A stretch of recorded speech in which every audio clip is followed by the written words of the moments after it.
Welcome to the Warband, a World of Warcraft podcast. Not just a World of Warcraft podcast, though. It is soon to be a World of Warcraft lorecast. More news on that. I'm one of your hosts, Swaglock, and with me today, not just my best friend, not just my co-tank, not just my co-blood DK, but my co-host, Chicken. Dude, Chicken, how are you doing? Yo, what's going on, man? Not too bad, you know. I'm feeling pretty good for an old man over here. I get that. Nice old geezer. I get that, bro. I get that. I am exhausted today while we're recording this. Like, listen. I just pumped myself with caffeine. I'm ready for this recording. It is going to be so good, but it is like 9 o'clock at night right now, and I've been up since 3:30. This morning, the AM, not the PM 3:30, right? We've got some guildies who wake up at the 3 PM, you know, but I'm talking the 3 AM. Yeah. I'm here. I'm ready. Absolutely nuts. You know, the cool thing is, like, and I've noticed this a couple times, and shout out to those specific guildies, but there's definitely been times that I've gotten on like at like 5 a.m. Yeah. And there's definitely still people playing from the previous night. And I'm like, wow. Yeah. Oh yeah. It's actually like kind of crazy. I shouldn't say wow. Like, you know, everyone's got their own sleep schedule. Well, if you're logging in at 5 a.m., right? So if you're logging in at 5 a.m., we have a lot of West Coasters who play World of Warcraft. We're East Coasters, it'd only be right? 2 for them. It'd only be 2 a.m. That's not crazy. That's not the worst I've ever seen, right? No, I mean, we just talked not that long ago that we used to stay up pretty late and play Fortnite all the time. Oh, like till midnight, man. Holy cow. Oh my gosh. Dude. Yeah. Back when we were young. Now, bro, midnight, I'm waking up in a couple hours. I'm not gonna lie though. When I was still single, dude, I would just hang out in voice chat in Discord for like hours, and not in a like, yo, I'm flirting with people kind of way. Like literally, it'd be like 10 of us, right? 5 of us or whatever, just sitting in voice chat into the wee hours of the night, just gaming, just playing around, just chatting, and you just lose track of time. But now it's now it's like, dude, my best friend wants to go to bed, I'll go to bed, right? Like, who cares? Well, I did intro the podcast saying Chicken was my best friend. I would like to clarify, we're not married. I'm married to my wife, okay? Just, I referred to my wife as my best friend, and I referred to Chicken as my best friend in the intro of this podcast. You're both, it's just kind of like different best friendship, you know? No offense. I don't know if I'd want to sleep with you. You seem kind of like a warm sleeper. Dude, actually, low-key, yeah. I'm like a heater. Yeah, no thanks. Oh, thanks. Anyways, how was your week in WoW, or just in general, man? I mean, it's been a big holiday, Thanksgiving. Hopefully you had a good time with that. But have you made any time to get into Azeroth? Oh, bro, I got stories to tell. I got stories to tell from this week. I got the good. I got the bad. I got the downright goblin ugly. Which one do you want to start with? I don't know. Maybe the good. Ooh, good. So I have been back on my DK. So tanking on my DK, which has been really good, right? So that's been a lot of fun. Just getting back in the experience. I've really enjoyed it. I've actually really enjoyed being back on my Death Knight and playing tank and going through dungeons. And then on top of that, a second thing that I think this week that's been really good. So maybe I have 2 goods. 2 goods, 1 bad, 1 goblin ugly, right? The other good thing this week, I've been leveling with my wife in World of Warcraft, which has been fantastic. I have loved gaming with her and just leveling and questing. I hate questing. It turns out she hates questing too, so it kind of works out, right? It kind of works out well. But she just finally finished the Koresh storyline. So she has her cloak. Koresh is all done. So now the world is kind of open to do whatever she wants to do. We just have to figure out what that is, right? You know what? In fact, actually, if you're listening to the podcast, I want to recruit your help. Either leave a comment on this episode or leave a comment in the Discord, right? The link down in the description for our Discord. But let me know, right? Because I'm a Dungeons guy. I like raiding. I really love competitive content. Competitive content is that's my favorite. However, I don't think my wife wants to go and start slamming 12s, right? Like, I don't think she wants to push Keystone Legend with me. But I want to do stuff with her. Like, I want to play the game and find things to do. I think collecting appeals to her a little bit, of being able to collect things, get appearances, try some things out. What I want to know, though, from the collectors who are listening to this podcast, from the hyper casuals who listen to the podcast, from the mole people, right? I'm talking to the mole people right now. I want to know, what should I invite my wife to do in the game? Like, I know I want to go and get make sure she unlocks pet battling, so that not necessarily she would love pet battling, just so she knows how to collect pets when she sees them, right? Because every time we see like a little critter run by, she's like, "How do I get that?" I'm like, we gotta go unlock pet battling. So leave a comment somewhere, wherever you prefer. Discord's definitely where I'll see it the most, but even if it's on Spotify or iTunes, I'll go out my way to check. I want to know, though, like, what should I invite her to do that you're like, no, this is so fun. Like Swag, you don't even understand. Like, you two will have a blast doing, etc. I want to know. I'll even do delves. I don't even care. I'll do delves. Ooh. That's fine. Whatever it is. I just want to, says it. I just want to play the game. I mean, part of what I love about WoW is the social aspect of it, right? I'll do anything if it's social in WoW, right? Now, maybe not hang out at the Lion's Pride in Goldshire. I might avoid that, right? That's the kind of social I don't want, right? Like, that's a whole different conversation. But so that's the good this week, right? Having a blast tanking, right? Everyone else, I think, is kind of like, getting bored of the season, which I get. The problem is, like, for me right now, it feels like the season just restarted because I'm like playing a whole new role, which is fun. That's true. And then the other good was playing with my wife in WoW, which has been great. Obviously, we play outside of WoW too. Don't worry. But in WoW, right, we were playing, which was fun. I just want to find more things to do. Now, the bad. Here's the bad this week. Ready? Yeah. So I actually just happened a couple hours ago. We had our weekly Keys event with the guild, right? And so I'm forming the teams because I'm the one who puts the teams together for our Keys event most of the time. And so I'm forming the teams, and I realize, oh shoot, like, we have the tanks and healers that we have, like, the groups just aren't going to fit perfectly. So I opted to, you know what? Why don't I try it? And I slotted myself in as a DPS for the 7 to 9 range. I saw that. I was like, oh no. Yeah. But you know what, though? It gave me a good chance to revisit the one button rotation.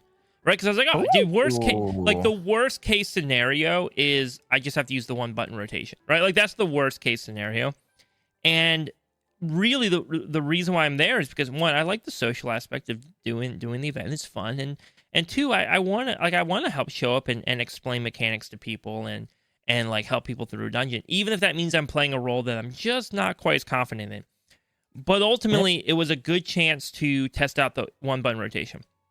I've had some really hot opinions on it in the past, and I like to revisit sometimes because one of the things I've spoken a lot about is how I felt like when one button rotation came out, it was too powerful. I just felt like it wasn't hitting the mark, right? Like, one button rotation shouldn't be that good, as good as it was when it came out. It feels, again, each spec is different. I tried a couple different specs, and I tried even different talent builds to see, like, what talent build would be most effective in a one button rotation. And at least for what I tried, everything felt like pretty average. I rarely was topping the meter in a pool. Once in a blue moon, I would, right? Like, if I popped my cooldowns just right and everything, maybe for a moment I'm like topping the meters. But for the most part, I was usually the bottom DPS. And the reason why I'm like, oh, that feels right is, one, the DPS we had in our group were pretty knowledgeable. They're a good DPS. And two, what I felt like the one button rotation was doing is it was allowing me to go into content that I normally would not be able to do and enjoy that content with some friends. Like, to me, that felt like it was perfect, right? It felt like, okay, Swag normally should not be in this key playing DPS. He has no clue on earth what he's doing. And I did try out, before I actually went to the one button, I did try using the rotation assist, but it was just a little bit of cognitive overload, I think, for me right off the bat. I think I prefer how Hakili did it, where it showed me the icons And then I just had to like remember where my keybinds were for that, rather than lighting up each button and turning it into whack-a-mole. Because of my eyes were having a hard time watching the mechanics. And I was like, I'm just turning on one button because I need to focus on mechanics, right? That's more important to the group than my damage. No, I agree. And but overall, I'll say it felt right. It felt like it was in the right place that it should be. And so I think Blizzard's still been tweaking it, but it felt good. Like to me, I was like, okay, this allowed me to get into content that normally in the DPS role I would not be doing. I think I could learn it. I think I could, right? I could learn to do DPS and do much better than what I did today.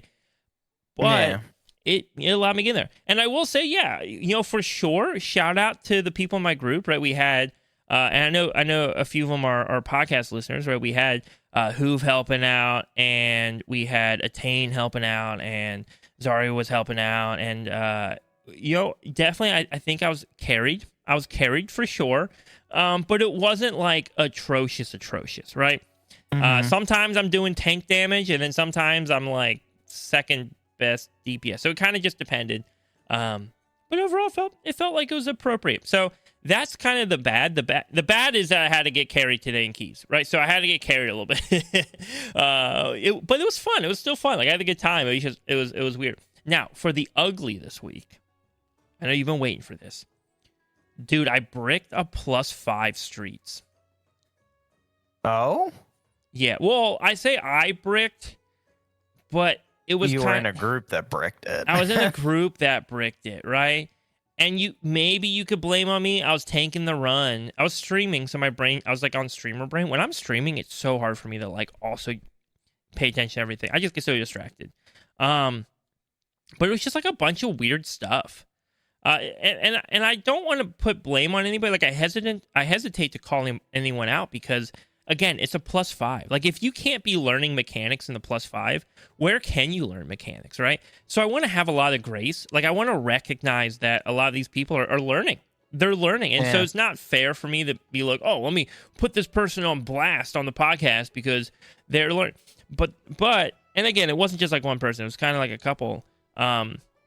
It was just interesting, like going through this dungeon and being like, what? How is this happening? How is this happening? And so I just felt I felt so goofy, like watching the timer run out on a +5 and just being like, nobody did any mechanics in here. Even to the point where like we were like the last boss, right? The last boss, you kind of go up and you wait. And normally when I get to a boss, I check to make sure everyone's there. And I didn't check this time. I almost never check on that guy because it's so hard to not have everybody there, right? Like it's actually like because you have to wait through all the RP. So you're just kind of thinking, everybody's here. There's a lot of RP. And nobody was like dead or anything. Like nobody, because you're running from one boss to the next boss. And so no one had died. And I'm just like, and so apparently we started without the healer. And I'm like, where is this healer? And then, so we had to restart the fight, and then the healer died every time the circle mechanic happened on that last boss, where oh wow, you have to use the teleporters every single time. Yeah. And one of the times when he died, I think it was the second time he died, where the wall formed on top of his body, and so you can't battle res him. You're just stuck. You're just stuck. Yeah. You can't get him up, which is ridiculous. Now, I will also have to accept and admit, my own faults and failures. My wife often tells me that I'm a perfectly flawless human being and I've never done anything wrong in my entire life, and that she is always the one who is wrong and incorrect about things. Sorry, I like leaving little random comments like that when we're recording because usually she's like in the room somewhere listening in. And she's like, what is he saying? Yeah, the husbands understand. They get it. But oh my gosh.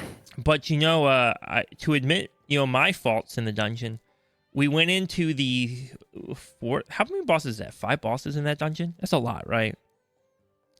1, 2. Anyways, we went. How many? 5? Yeah, it's 5, right? So the fourth boss, the one where you have to play the instruments, and again, I've been healing all season, right? And so of course, drummer, man. I run up and jump on the drums as the tank. He's like, what up? As the tank, right? And so the first pack of mobs that show up just like wreck a dude. And I'm like, oh crap. You're like, what am I doing? Crap. I forgot. I'm supposed to be tanking. I just my brain just switched to healing mode, even though I don't have any healing spells. Well, I do, but not to help anyone else. Yeah, and on top of that, this was the first time I ever noticed that my UI build puts the extra action button over top of the exit vehicle button, and so I couldn't get off the drum kit. I'm stuck on the drum kit till the end of the fight. And we did kill the boss. I just had to be really proactive to pull everybody over to where I was really quick. The one that was hard was when the boss actually came up. Everyone wanted to just blast him. I'm like, yo, guys, you have to let him get to me first. Like, let him just get to me. I'm sorry. This was an accident. I didn't mean to do this. I'm stuck on here. I can't fix it until the fight's over.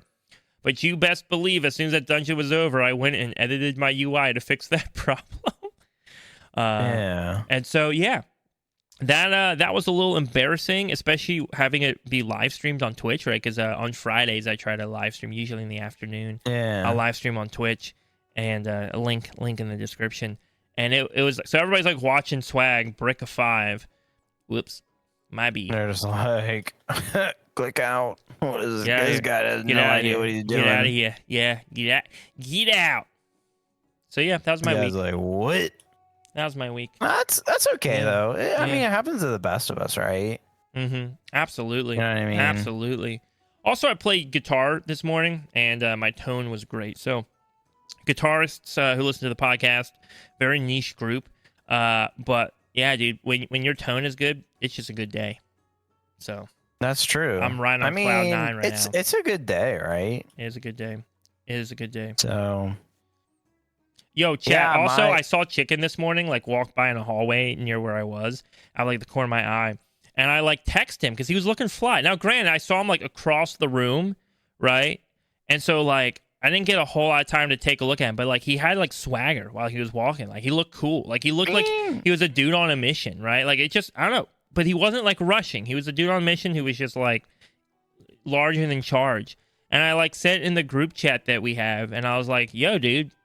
You're looking like cool today in that jacket you wear." And his wife was what you were wearing. And his wife commented, she's like, "Oh, that was my jacket that he was carrying for me. Did you just have it like over your shoulder, or were you like wearing it?" I don't remember what I saw. I just remember you was just carrying my wife's jacket. Okay. No, I had it looked like you had like a brown jacket, dude. It looked like you had like a brown jacket on when you walked by, and I was like, yeah, it's like a kind of like a blackish gray, if you will. Yeah. Okay. Well, we gotta get you a cool brown jacket because I saw that's what my brain thought it saw today. Get you like a bomber jacket or something. Yeah, it was like similar to like a bomber jacket. Yeah. Anyways, the Jacket Podcast. Anyways, where's this going? I don't know. We got World of Warcraft to talk about. Chicken, dude, Azeroth. What's it been like for you this week? Yeah, so I'm trying to finish up this this good old grind in Remix, and hopefully I get it done this week, because I think once player housing comes out, it's gonna be a big boom for players, and I think people can we get 5 big booms juiced up again, and maybe, just maybe, I was thinking about this. I was like what dungeons are in the pool again? I'm like, just maybe I'll do a push for Keystone Legend. Just maybe. This week? Or this season, no, this season? Within like the boom of player housing. Yeah. Well, you got more people are gonna be coming back for player housing. You've still got like 3 months, right? Something like that, or 2 months. 2 months you've got. Yeah. So I mean, 3 months. You got 3 months. I don't know when the official kind of season will end. I'm assuming that's going to be around the time that the next expansion drops. Because the expansion comes out on the March 2nd, I believe. March 2nd, yes. Yeah. Which, by the way, that was really, actually announced last week. That was really controversial, by the way, on X, the Everything app. Really? Why? Yeah, so people were confused. They were confused about the dating, right? Because the video that Blizzard posted said 3.2.26, right? And so, like, all the non-American, X users were like, yo, is this February 3rd? Obviously, us big-brained Americans were like, no, dog, this is March 2nd. And I get the confusion. The simple answer, the simple logical answer is that Blizzard is an American company posting from their main account. It's probably written in the way that Americans write their dates. However, what I like to think the answer is, and I truly, in the deepest parts of my heart, believe that this is the answer. I think if Europe or any other country wants Blizzard to write the dates their way, maybe you guys just need to try harder and win the race to world first. But the U.S. got this on lock. All right. Them North American players. That's who we're talking about right now. The Liquid, Team Liquid. How many races is this in the row? Like four races that they won in a row. Yeah. Step your game up. Step your game up. Yeah, I think it's 5 actually. Yeah. Also, for international listeners, listen, we love you. I just like memeing. I like memeing. But also, I want better competition in the race because it's fun to watch. Although I will say, this past race, watching Dimensius when they're getting down to like 0.2% HP was bonkers awesome. Mm-hmm. That was such a good race. That's kind of such a weird thing that Europeans would assume that it was coming out. I think when you're so used to seeing it dated like that, though.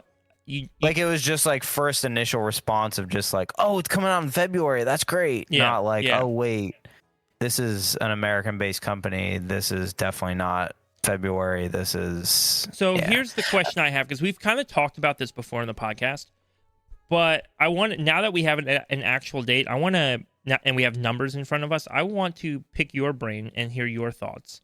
I've talked a lot about it. I'll rehash my thoughts in the question. But with player housing releasing Tuesday, right? So if you're listening to the podcast on the day the podcast comes out, tomorrow player housing comes out. It's going to be awesome. It's going to be great.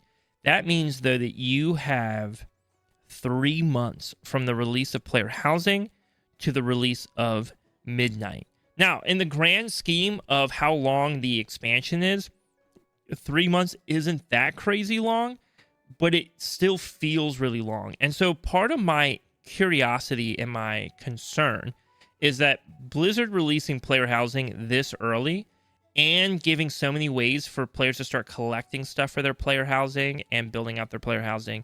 Do you think that player housing will feel like it is too much a War Within edition and not a Midnight edition? And the reason why I ask that is because the second part of this question for you, Chicken, is do you think there's a chance that players will have a more negative view of Midnight because they're not mentally associating, maybe logically associating, but not like emotionally, mentally associating player housing as a huge addition to WoW that came out Midnight, right? So like they're almost like picturing Midnight without that because they had it for so long before Midnight came out. Does that question make sense? Yeah, it does. It makes a lot of sense. And I've thought about this question a lot too, because I've always had the concern of, hey, player housing's this big deal. We've heard in the past that Blizzard's been very vocal, right? Hey, if you want us to do player housing, that's cool. We can do it, but it's going to take an entire raid tier away from from an expansion, right? And when people hear that, they're probably like, we don't like that. That feels bad, right?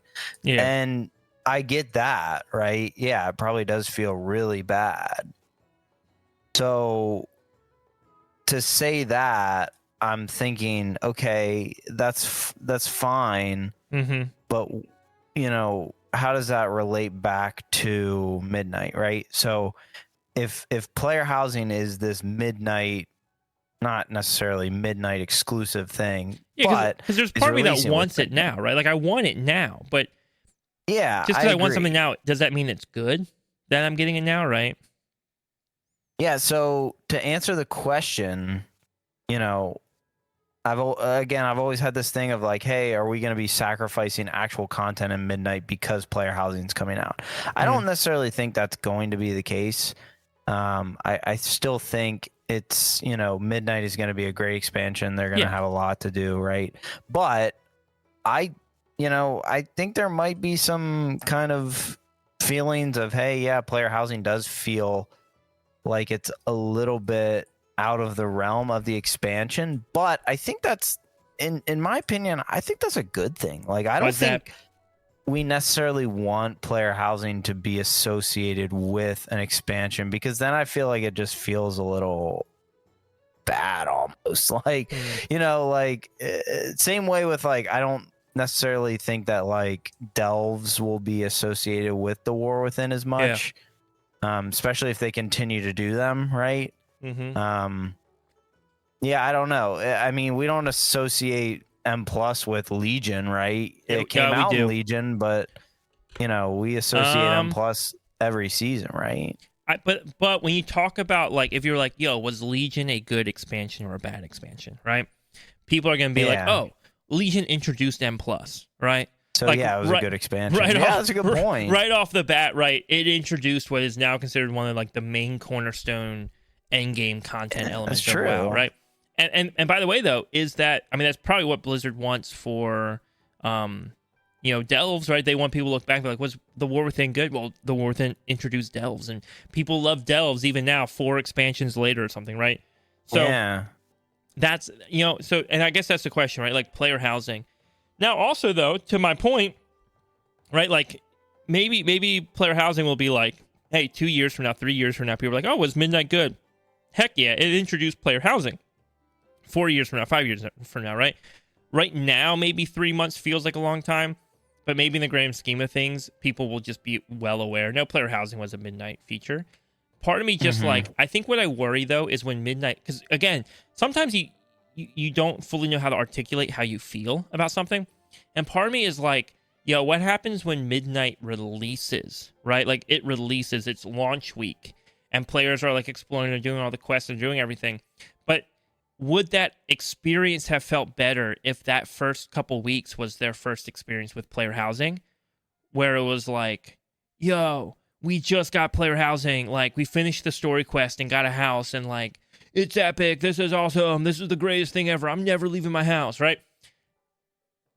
But right? Again, and maybe Blizzard wants to give us 3 months because they know we'll be so focused on our housing that we need some time before we'd actually want to play the expansion. Yeah, I think that's what it is. Like, I truly think that's what it is. Because I think if we got player housing, I don't want to say tomorrow, but let's just say we got player housing tomorrow, right? Yeah. I think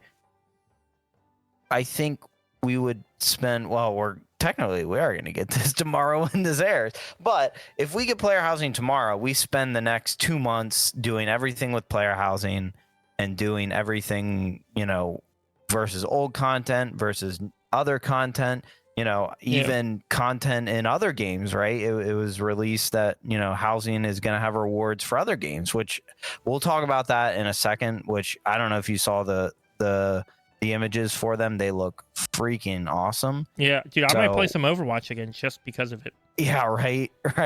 But we'll talk about that again in a second. But yeah, I think the problem is you have this group of people that want to spend at minimum 2 months. They want to spend that going back and getting old content stuff. Where if it came out on March 2nd, then those people are going to spend that 2 months doing old content versus doing the new content, and that just feels bad. It really does. Dude, by the way, that's a perspective I hadn't thought of, right? But you are right? Like, does Blizzard want Midnight to come out and then like all the collectors are actually just leaving the new expansion, not exploring the new expansion because all the stuff they want is in like the Burning Crusade or something? Yeah, and that just feels bad. That feels awful. Like, right, so give them like 3 months to just get all of that out of their system. Yeah, I think that's the goal. Yeah. But, kind of where, the point that you're coming up, which is not a point that I've thought about, is, how do they kind of bring that back to Midnight, right? Are we just going to see player housing as, player housing's just been in the game since, the War Within? And is that what people are going to say in 5 years from now? Yeah. Like, I don't know. I mean, I could easily see that being what people say just because I feel like people might associate it with the War Within just because it came out. Yeah. And by the way, this is possibly a non-issue, right? But the reason why I like these conversations, in case anyone's listening right now, you're like, dude, why are you guys even talking about this? Like, why speak negatively about, right? Because I know there's probably people listening who are like, no swag, no chicken. I just want to build my house now. Don't make me wait. Why are you advocating for me waiting longer to get into player housing? That's dumb. Just let us do it, right? I get that. But the reason why this conversation is fun is because I am confident that these conversations are happening at Blizzard when they're talking about the release cadence for these things. And so it's fun for us to sit here and do the mental exercise of like, okay, what is Blizzard thinking through? What is their reasoning for releasing this expansion? Because that's not normal. That's not normal to release an expansion feature so early. What was their reason for releasing player housing this early in the cycle?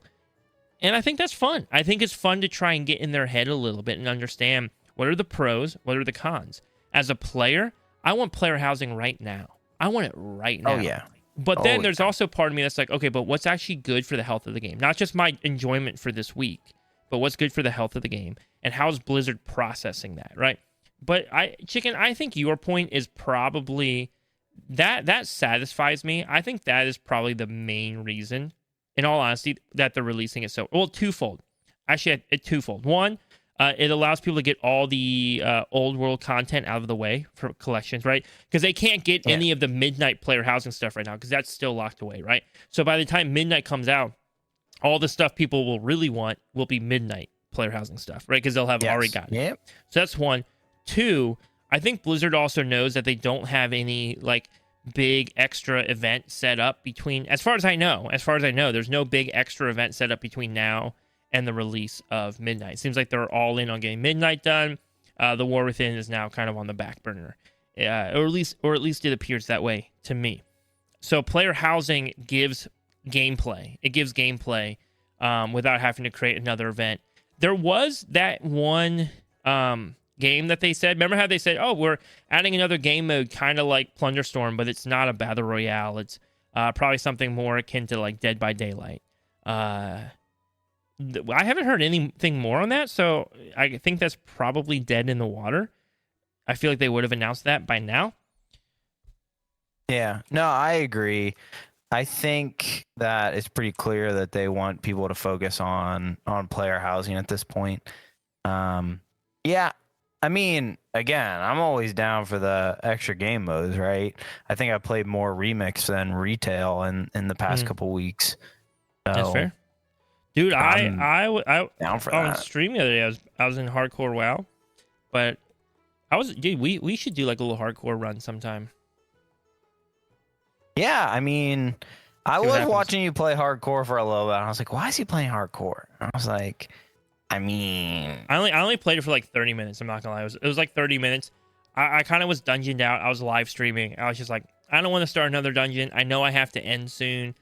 I'm just going to see if I have a random hardcore player I haven't touched in forever and hop on them. Sure enough, I died because I forgot what I was doing. I was literally, when I'm streaming, I should not be doing hardcore while streaming, by the way.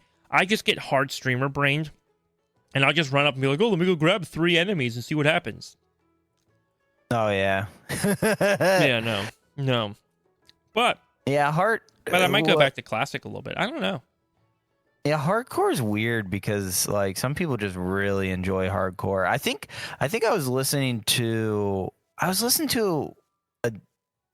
I can't remember if it was just like a stream or like something. It was some kind of WoW content, and they were talking about how like just the different like types of gamers and WoW, and they were talking about like, oh, like they have a friend group or this person had a friend group that really enjoyed hardcore, and they just like played it all the time, and they were like doing raids and stuff. Like they were that hardcore into hardcore. Yeah. No pun intended. Yeah. But like the whole group wiped. Like someone screwed up a mechanic and the whole group wiped on like a raid, and then like 5 minutes later he's like starting a new heroic character. I'm like, oh man, like I would be like devastated. Like if my character died even like 2 hours in, I'd be like, yeah, that's enough for me. Like I'm done. I'm done. I'm that same way. I'm that same way, by the way.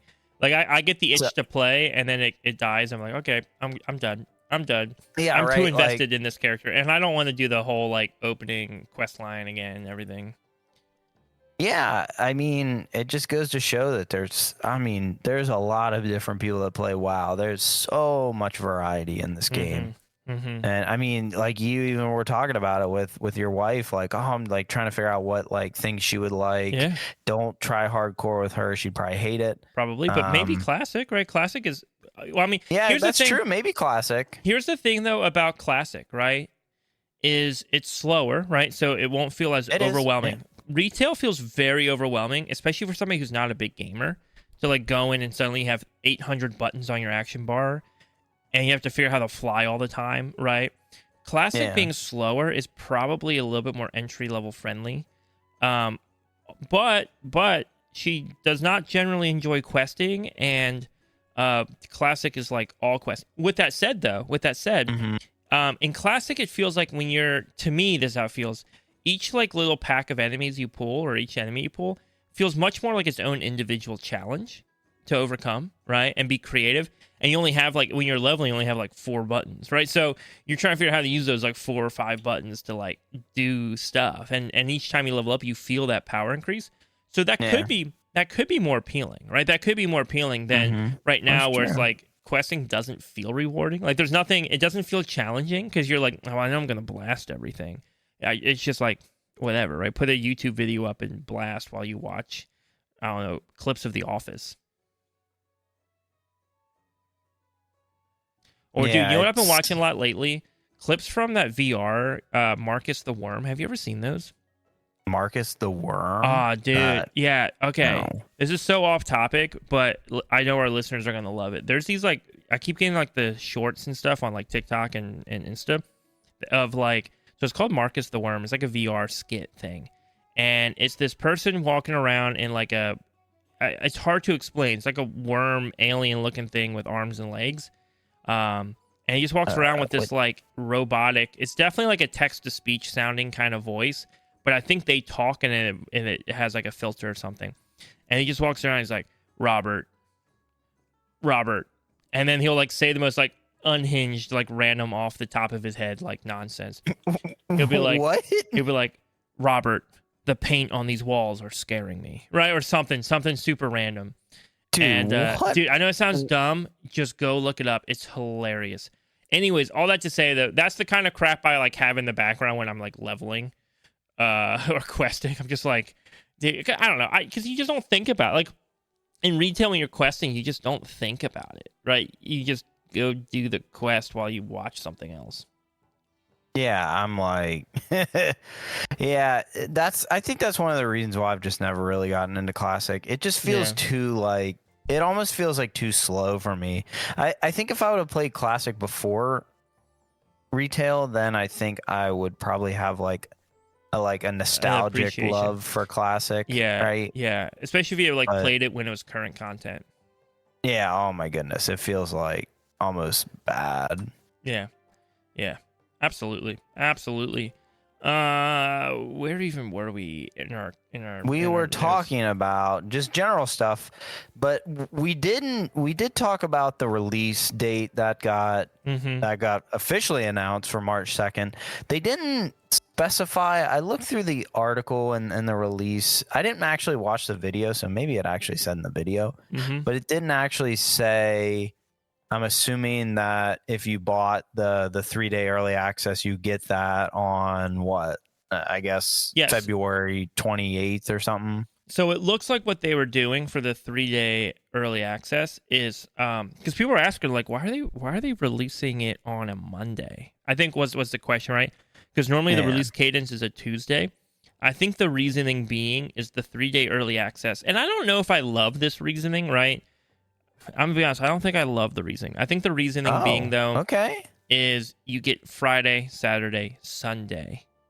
Yes. So the early access get the weekend, right? And the part of the reason why I don't think I love that, again, I don't hate early access. I know a lot of people hate early access. They're like, why would Blizzard do this? I think early access is great for the game. Honestly, I think it hurts best. nobody. It hurts nobody. It helps everyone, actually, if you want my opinion. Yeah. I mean, the true opinion is like everybody gets a much less laggy experience. Yes. Right? Everyone gets a much less laggy experience. First and foremost. Secondarily, right, like what is 3 days gonna do? Because it's not a power thing. It's not a power thing. No. It's not like Remix, where if you miss out on those first couple of days, you're never catching up. Right? Like, you know, what are those 3 days really gonna do? I think what it is people have this deep aversion to FOMO. And the hard thing with FOMO is a personal thing.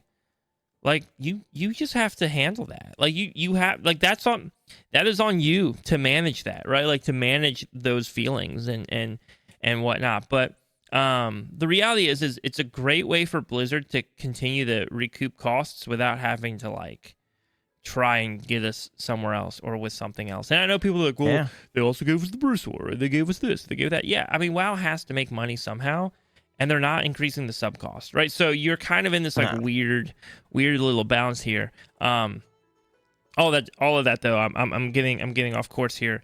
All that to say though, the reason why I don't, even though I think early access is a smart move for Blizzard to do, I don't love that they say, hey, early access gets the weekend to play, and normal release gets Tuesday or Monday, right? Monday, right? It gets Monday. Yeah, that feels kind of weird, to be honest. Now, also, if I were to be fair, let's be honest, dude. Everyone just takes off work anyway.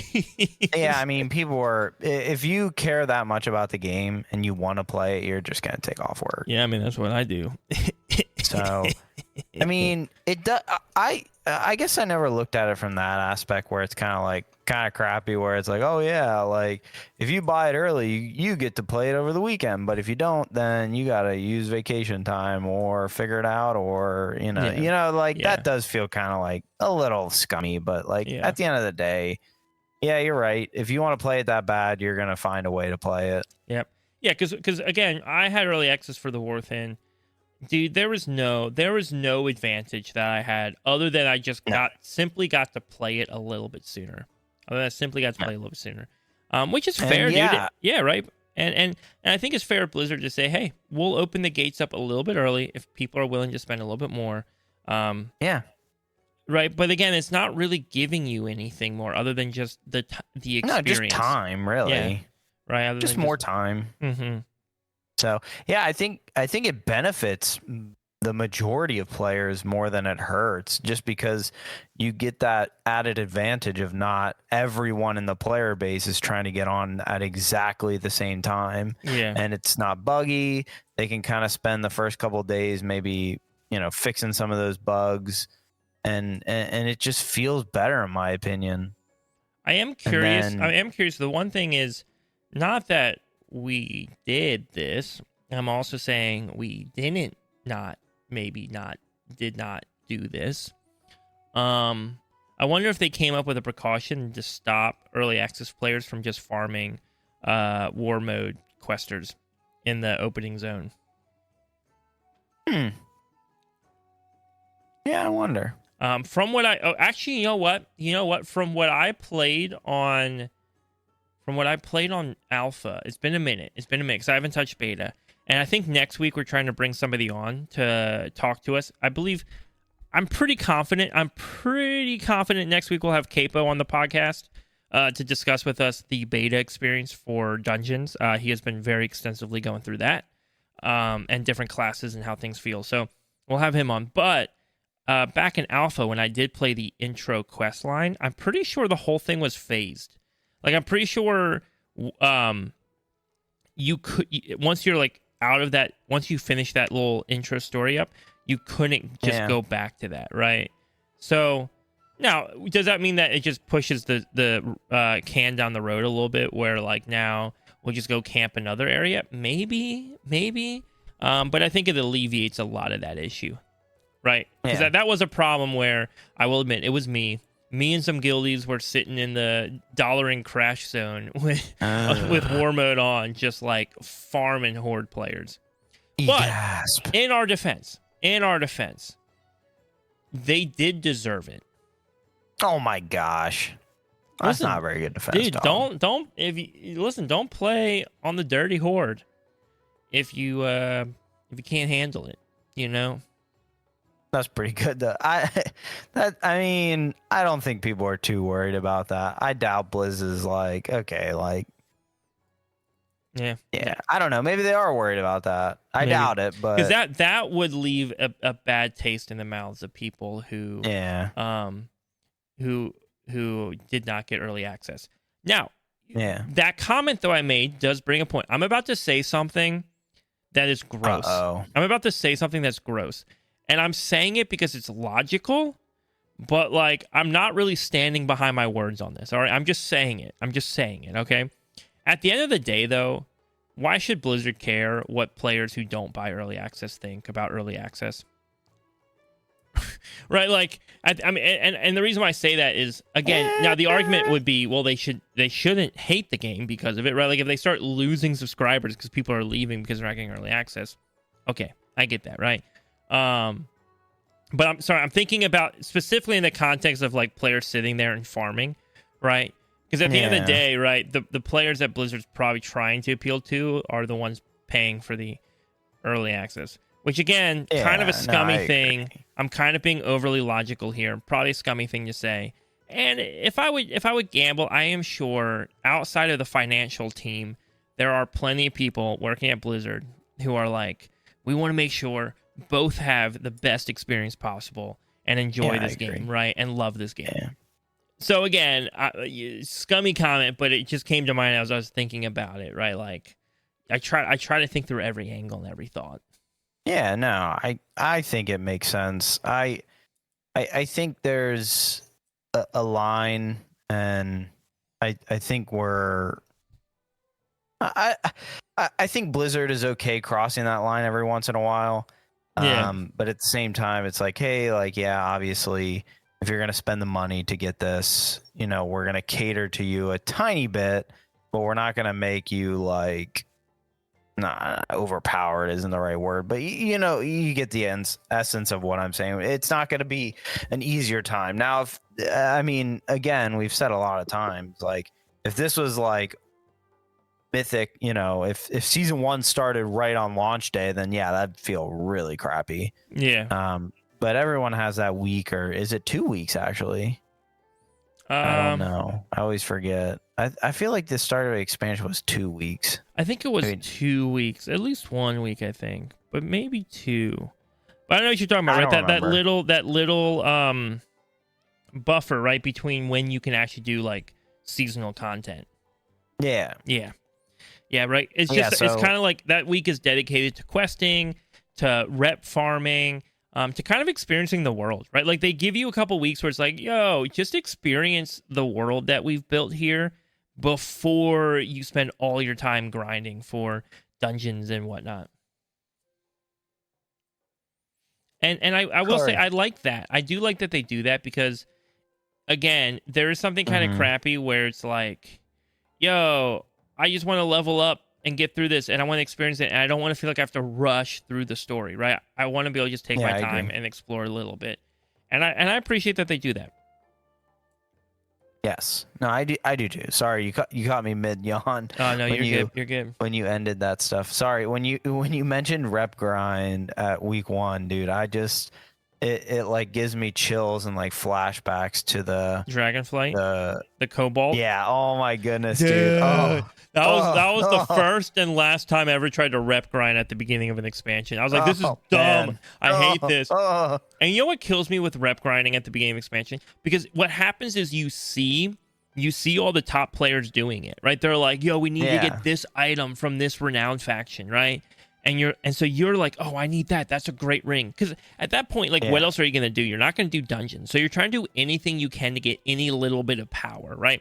And so usually there's 1 or 2 items locked behind a rep grind that are like decently high eye level compared to anything else you can get.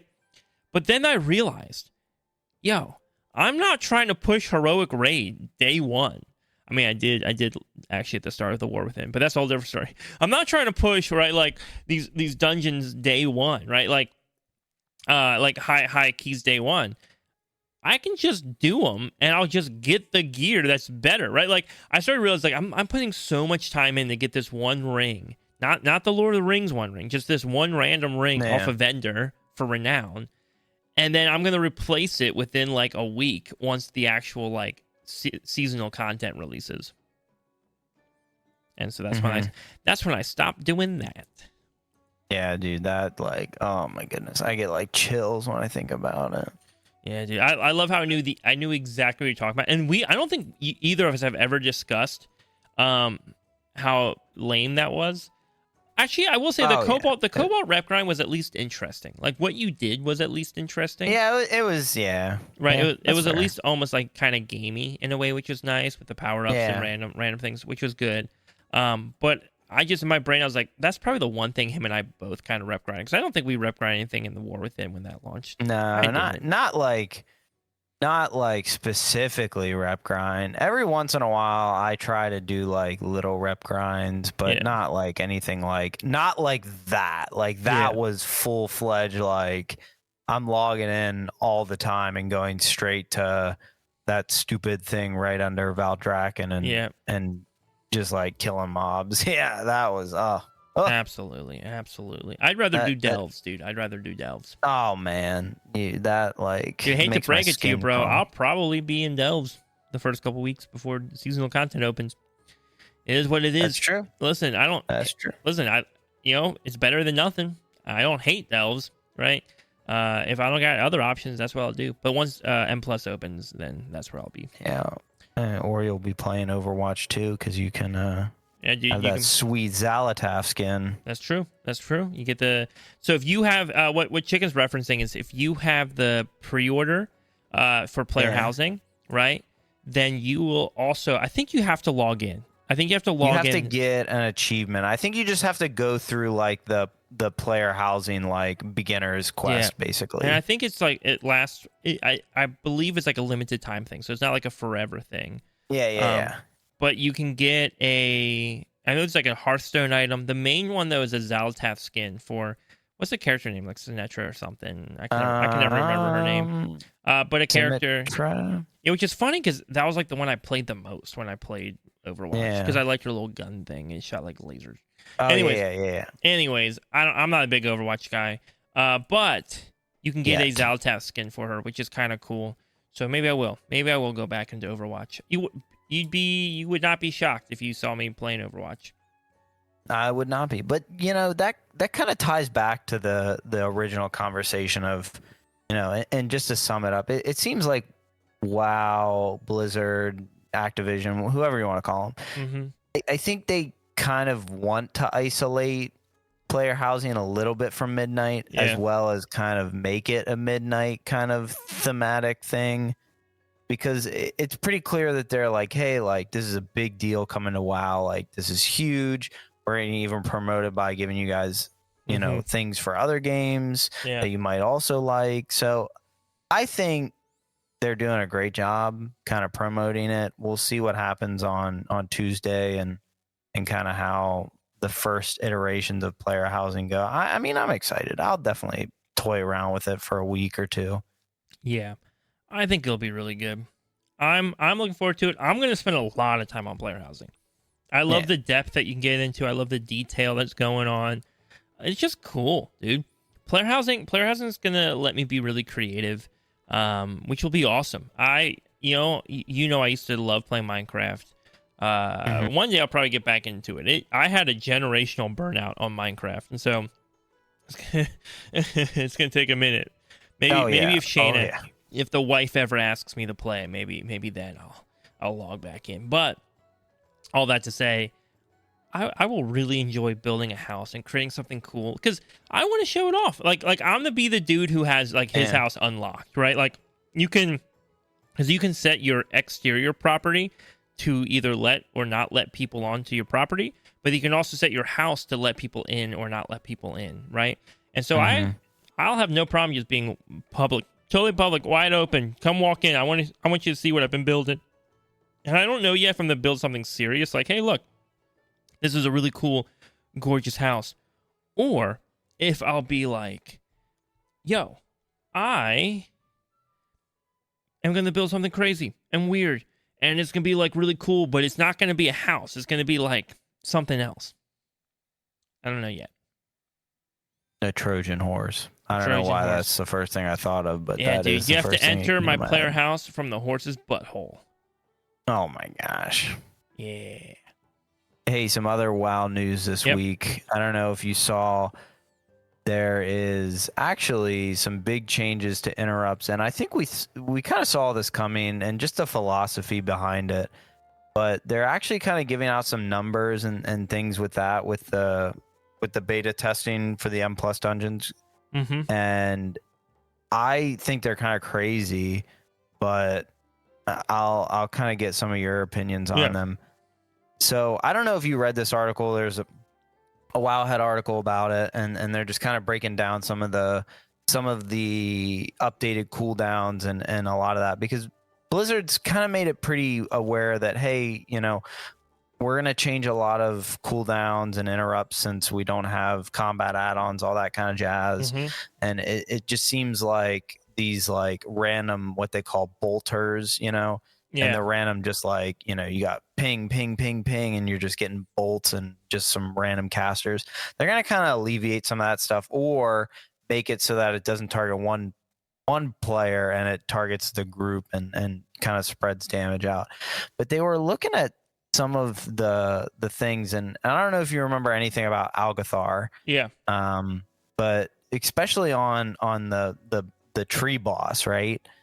And making the, like, when you have those like ancient branches that come up and they cast the healing touch that heals the boss back up. Yeah. They're now saying that timer is now a 13-second cast, which seems a lot longer than what it was. Very possible. Very, very possible. It does feel like it's a lot longer than it was. Like, I'm looking at some of these cast times, and like another one was the textbooks right before you face like I think it's not Demencius, it's something else, but you know, that boss that comes out of the chest, and you kind of gotta, and they like tell the story while you defeat it. Yeah. You know what I'm talking about? In Algathar? Yeah, yeah. Like those textbooks now have like a 30-second cast timer. I'm like, that seems like a lot. Well, I think there's a lot happening, right? There's a lot happening. One, Blizzard is trying to make up for the fact that it's going to take a little bit more effort to parse information, right? It is, yeah. And by the way, I hear a lot about that. I hear people be like, it's harder now for me to find the thing I have to take care of. Okay. Yeah. Cool. Great. Right? Like my answer to that is like, all right, that's fine. I think people want this add-on change to go through, and when the add-on change goes through, or I mean, I think people don't want the add-on change to go through, because when the add-on change goes through, it means that maybe they won't be able to run keys at the same level that they're currently running keys. But that kind of means pretty much everybody's going to be running keys at a lower level than they're running keys, right? Yeah. For some reason, we keep trying to compare it to what we can and can't do right now. The point is that you won't be able to do what you can do right now. And I think this is a great example of Blizzard saying, hey, look, it's going to be harder to parse that info because your add-on isn't going to go, oh, hey, kick this one. Oh, go kick this one now. Hey, go kick. Right? Again, you know, like, okay, if you really want that, pay some dude to sit next to you while you play and have him with like a little finger pointer pointing at your screen like, oh, kick this one now.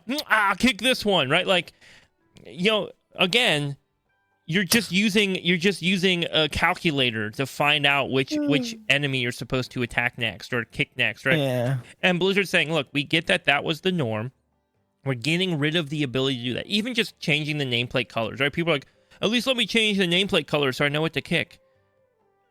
Why should the game have to tell you what to kick? Or like, why should the game? Really? No, I think Blizzard is making changes, right? They've mentioned that they're going to prioritize putting the important parts or the unique parts of the enemy names first, right? So rather than like What would Algathar be, right? I don't know. I don't even think Algathar has that problem. But rather than like blue Dragonflight Mage and blue Dragonflight Cleric and blue Dragonflight Warrior, right? It would just be like Mage of the blue Dragonflight, right? So that way you see the first part, right? Yeah. And so that helps. That helps a bit. But I also think Blizzard is saying, hey, look, we get it's going to take a little longer to parse that info. So you're going to have more time, right? You're going to have more time. It's not... And again, also, I think Blizzard needs to err on the side of easier rather than harder, right? Err on the side of easier rather than the harder with the new expansion. Especially, right? Like, because it's easier to go into a second season that ramps up the difficulty and make a first season. It's like, oh, wow, this is great. Everything feels awesome. We're pumping. But it's also important to remember, too, that no matter what they do, those players who are pushing at the absolute upper limits of what the game can handle are always going to push at the absolute upper limits of what the game can handle. So even if you make it Omega easy, right? Omega easy, they're just going to push plus 30s, right? They're just going to go, and so you, and so no matter what the answer is, they'll be upset because something will be hard eventually, right? And so my thing is like, yeah, sure. Let's say you put half the number of necessary kicks in a pack. Plus, on top of that, you make each cast twice as long. So they have more time to kick and their kicks have more time to reset, right? Cool. But now they're just going to pull 3 packs instead of 1 pack, right? Now they'll pull 6 packs instead of 3 packs, right? Like whatever it is, that's just the norm that WoW players will do. They'll always find a way to like scale it up more and more. So Blizzard has a tough job where they have to make it not feel like players are dying because they don't have their add-ons, while at the same time making sure players aren't just like suffering because now they're pulling 3 times as much as they were pulling before. But I mean, yeah. Anyways, that's kind of my thought. Yeah. I think you're right, and I do think they need to err on the side of caution, just because I think people are upset about this. A lot of people are upset about this, and I think if they don't kind of err on that side of caution of like, hey, like, yeah, like we understand people are upset, but you know, this is just the direction we think we should take the game, and this is the direction we think makes the most sense. And you know, kind of being that aspect, you know, where if they're just like, no, like deal with it, like this is what you got to do.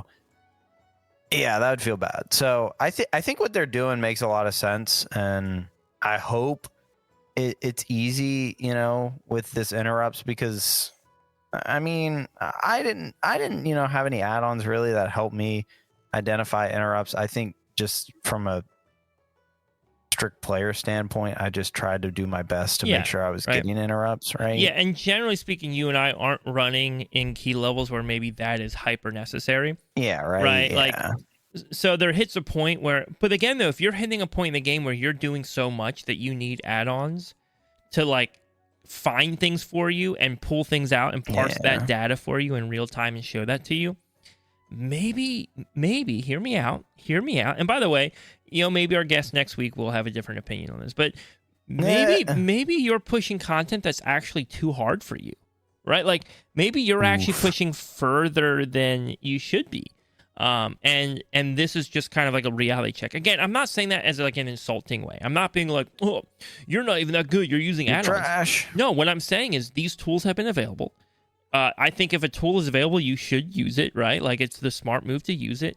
But now that tool is being removed, it's stepping back and being like, okay, what is actually reasonable? Now that data is not being parsed to me, what is reasonable? Now, to argue the opposite side of what I'm saying, is it fun now having to parse through like 15 different raid frames or enemy frames to like figure out what you're supposed to do? No, it's not, right? So maybe that's where some of these extended cast times play in, where you get a little bit more time to do that. But yeah, it's just how much time do you want to be spending trying to figure out exactly which mob where is what you're supposed to be dealing with. And so I do hope to an extent that maybe Blizzard on their end makes some changes. And I don't know what that means, what that looks like. Does Blizzard color code mob frames based upon melee maybe like a caster, and then like a archer type thing, right? Like melee range, like mage archer, right? And that way, at least there you have some basic info that you're like, okay, it's the bolters are probably not the melee, right? They're probably not the archer. So it's one of the magic, one of the casters I have to kick. That I'd be like, okay, yeah, that's the norm. Blizzard makes that the norm. That's cool. They're just always that, right? I don't love the like, hey, I set up my UI, so when I go into this dungeon, it always tells me that this specific mob is the one that needs to be kicked, right? That to me is kind of like, no, right? Unless you know in which circumstance I'd be okay with that. If every time you went into that dungeon after the key was put in, only then could you then go update and have to manually set it all up, right? Then I'd be like, okay, that's part of your timer. That's fine. If you want to use your time doing that, that's fine, right? Like, but that's not, right? Like, you go in and the UI just automatically does it for you, so whatever. But I'm curious to see what people end up thinking, how they react. It does seem, though, to me like Blizzard is trying to find a way to make it feel like you don't need some of these utilities that we have had in the past, right? They won't, and that's the win. The win is if some of these add-ons that we've been super reliant on because we feel like we need them don't feel as needed. Yeah, no, I agree. Yeah, I think that's the hope, and hopefully we get there. But I think it's going to take some compromise, right, on both ends, right? I think as WoW players, we're going to maybe need to step back and say, okay, maybe we aren't as good as what we want that we think we are, right? Yeah.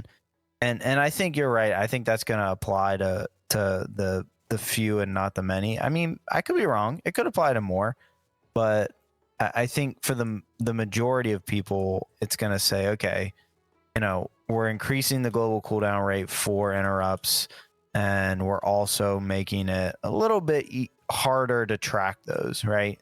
So you're going to have to, take time and plan a little more before you go into a dungeon, possibly. But if you're pushing those high keys, we're assuming that you might already have that time, right? Yeah. So it's going to be interesting, but we have to wait to see what ends up happening.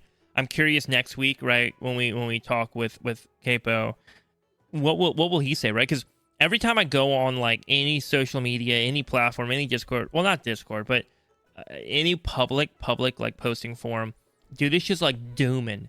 It is hard dooming about the add-on changes and dungeons and the experience. And then when I talk to people who are doing it, they're like, "Oh, it's great. I'm actually like really enjoying these dungeons. They're a lot of fun." And I'm like, "Okay, so what?" Like, what? Right? And I think there's certain things that aren't ready yet. Again, we have 3 months, and some people are like, "Well, that's not enough time." Plenty of time. We have 3 months for Blizzard to finish polishing all the UI stuff that we have some issues with. And I think what's happening is people are going into beta. And by the way, if there are things that you're not happy with, now is the time to speak on them, so I don't blame you. But they're going in, and the things that they feel like they really need aren't there.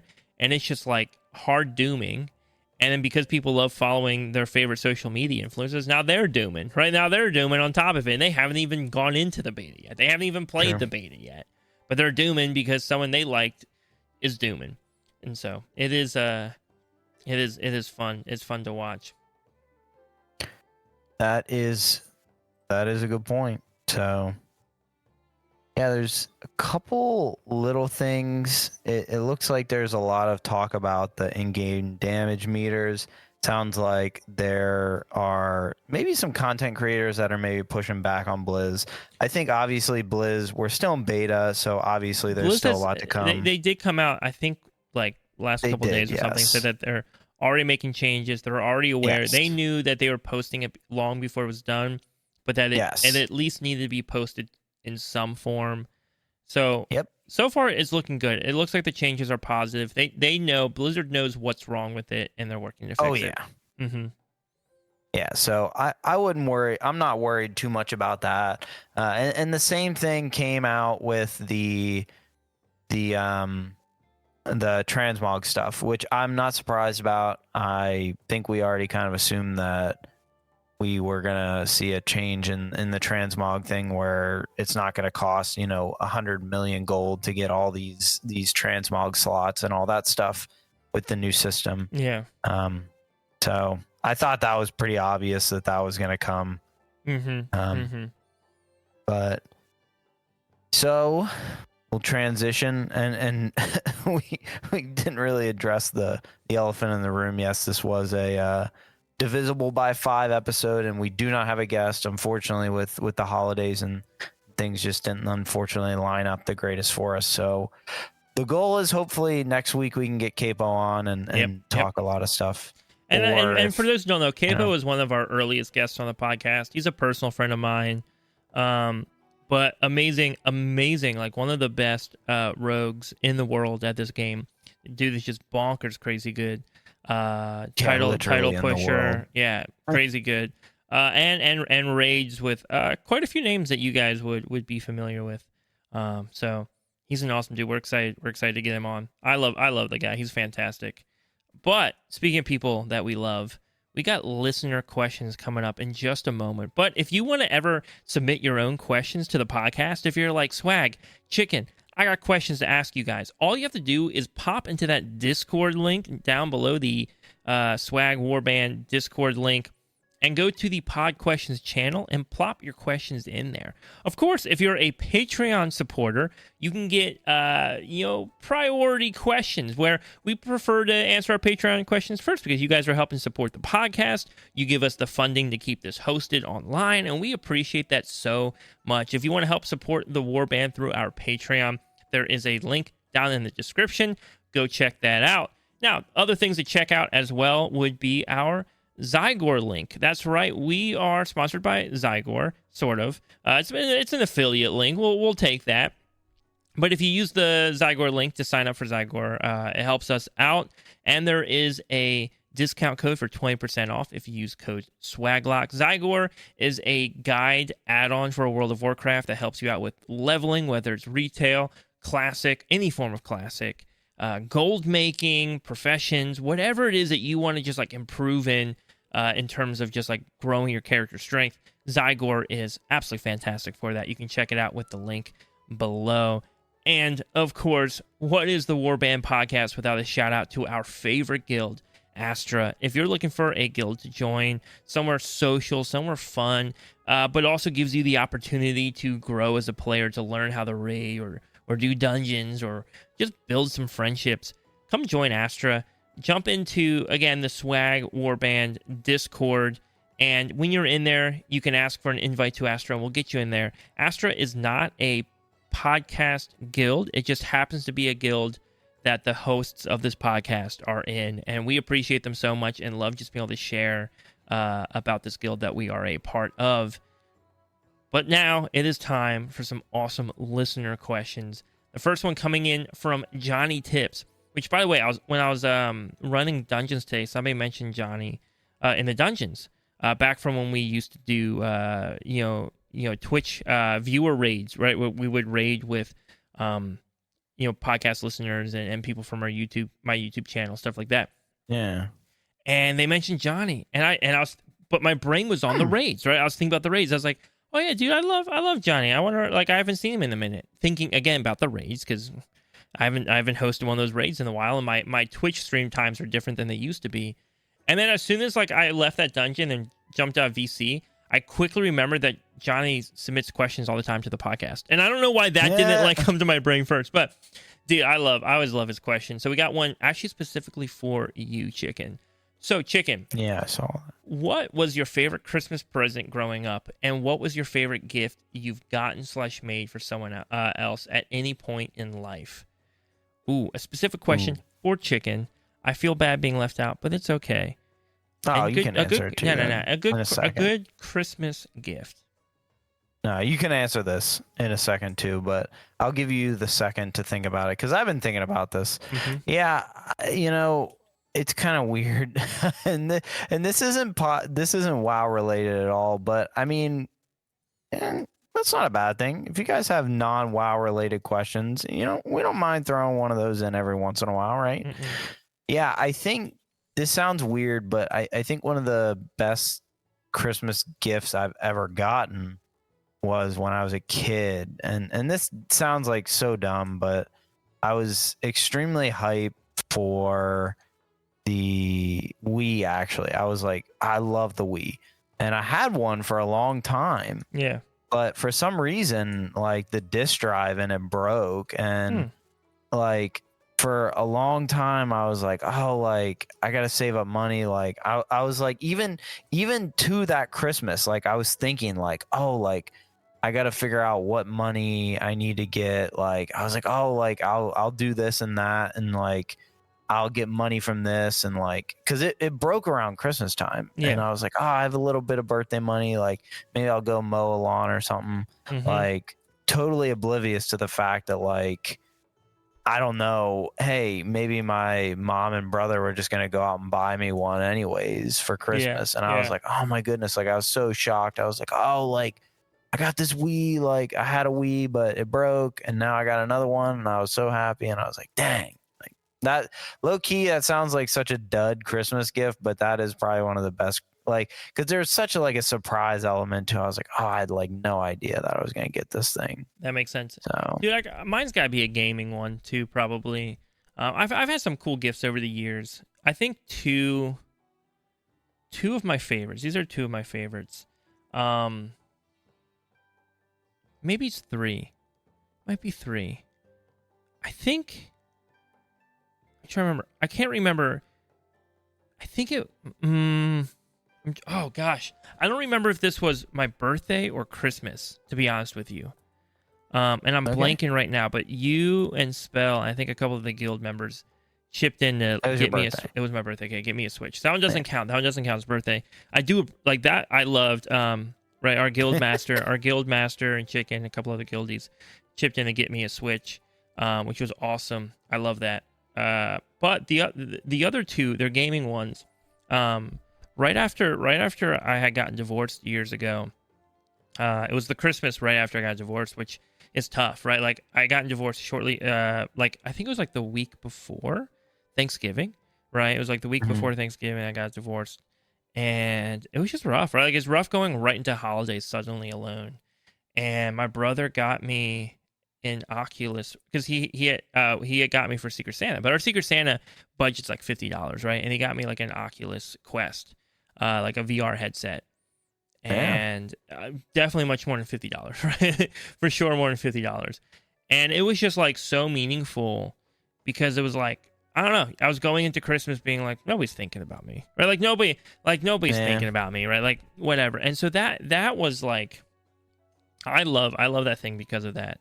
But then the other gift that I love, sorry, I'm burping a little bit. The other gift I love that, I don't think it's not the craziest gift, but similar to your story, it just was meaningful. It was just really meaningful. Yeah. Because I think it caught me off guard and it surprised me, and I got tricked, but I loved the reveal, right?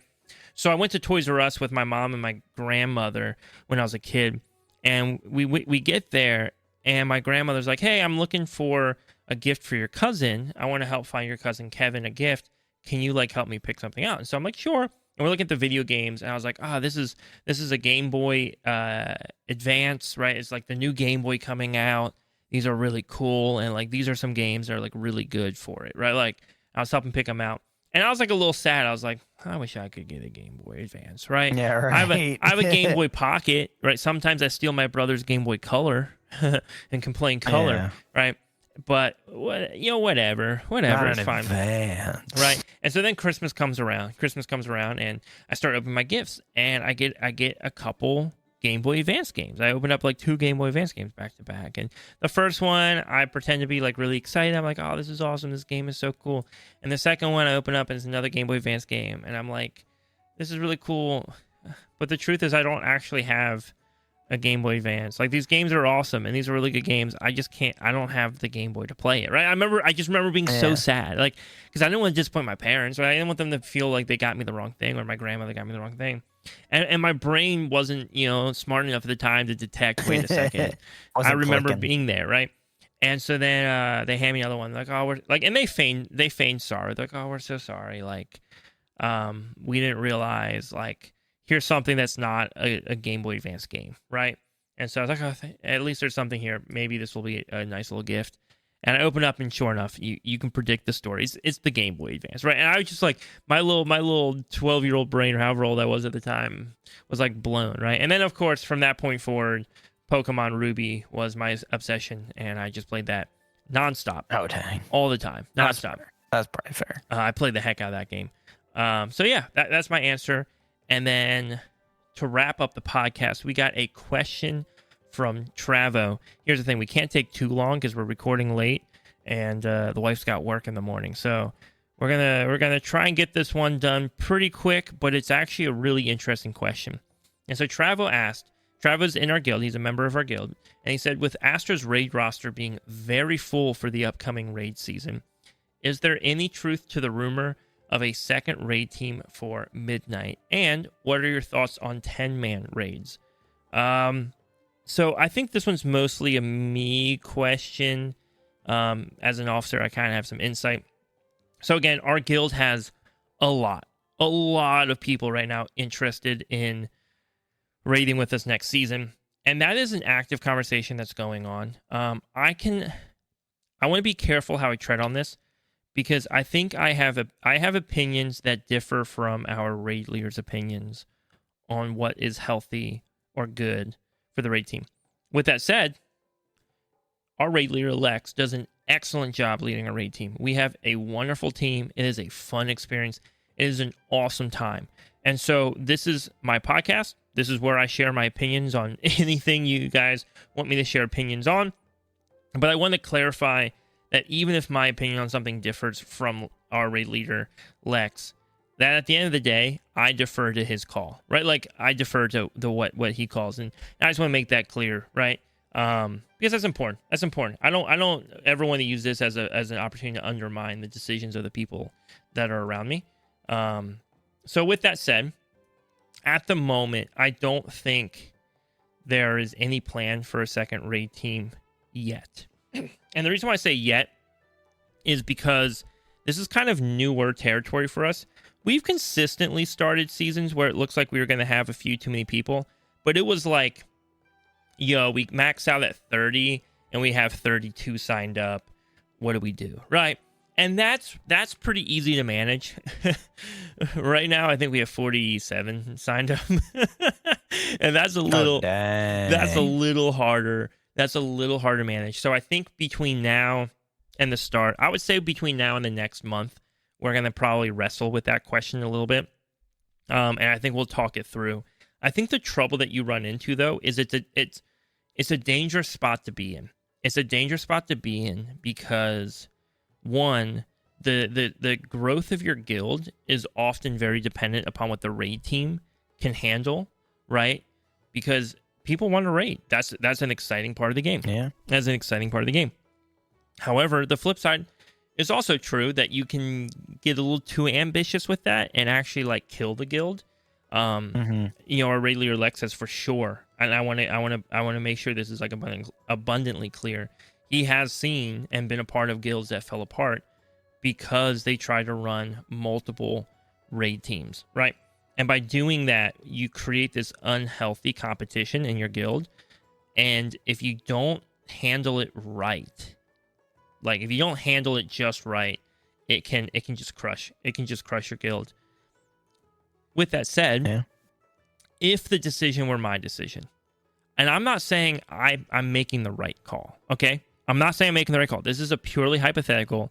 I think Lex is well aware of what calls I would make. But again, he's the boss, and I don't say that sarcastically. He does a great job leading, and if whatever call he makes, I'm supporting it. All right, that's at the end of the day. That's that. I'm just talking hypothetical right now. If I had to make the decision, I would like to have a second raid team that maybe has a different priority than the first raid team, right? So maybe you have two teams. One team is trying to push AOTC and early mythic bosses, right? And then one team is trying to clear normal and push into whatever they can do for heroic, potentially getting AOTC, but maybe like later, right? Maybe later in the season. That to me is probably your best option for running too, right? Like if you had to run 2 raid teams or multiple raid teams, finding ways where each team gets to be its own experience is the best way to do that. Because then you're not creating an internal competition. You're not creating an experience that is different, right? You're not creating experience, or no, that's not. Sorry, I'm losing the words that I want to say. You're not creating an experience that is competitive, right? Because what happens in a competitive experience, even though competition's fun, is if one team is doing really well and one team is actually stuck, and both teams are supposed to feel equal, but they're not in practice actually equal, players are going to watch the better team and want to jump ship or be frustrated that their team isn't keeping up. And that's not healthy. Like, that's not good. You don't want that. What you want is 2 teams that have their own goals and that are kind of working in silo for their own goal, right? Not trying to jump ship, not trying to go, oh, I'll start on this team, but then when that team loses some people, I'll jump over there and help them out, right? Like, you got to find a way. So if we were to do it, we would do it that way. With that said, technically, we do already have 2 raid teams. We have our prog team, right? Our main raid team. And then we do also run a weekly event called Astra Academy, which isn't a raid team in the traditional sense. It's a raid event that we host as a guild for people to learn raiding, to get comfortable in raiding. Historically, we do it in normal. Towards the end of the season, we might push into some heroic fights to learn those. But that's more so an entry level, getting your feet wet, learning raiding, and really having the social experience of hanging out with your friends. So that kind of hopefully answers that question a little bit. Again, as of right now, that's not the plan. If we had to do 2 raid teams, I would try to silo them and make them different experiences altogether. That would probably be your best bet. More detailed maybe than that, but running a little short on time. And honestly, even still, I'm hesitant sometimes talking too much about it because at the end of the day, I trust our raid lead. What are your thoughts on 10-man raids? I guess that's more maybe a mythic question. I mean, it's fine. It's fine. I think when you start shrinking down the raid size, you start losing some of the experience. And mythic can really only ever truly be one size. So either it's 10-man or it's 20-man, 15-man, whatever. It can't be multiple because you just can't tune that to be the same experience. So players will always find whatever the perfect optimal number is and just push that every time, right? Like, even if it is technically flex, they will push that, right? That's how mythic works, right? Like, you're trying to juice everything out. But that's all I got.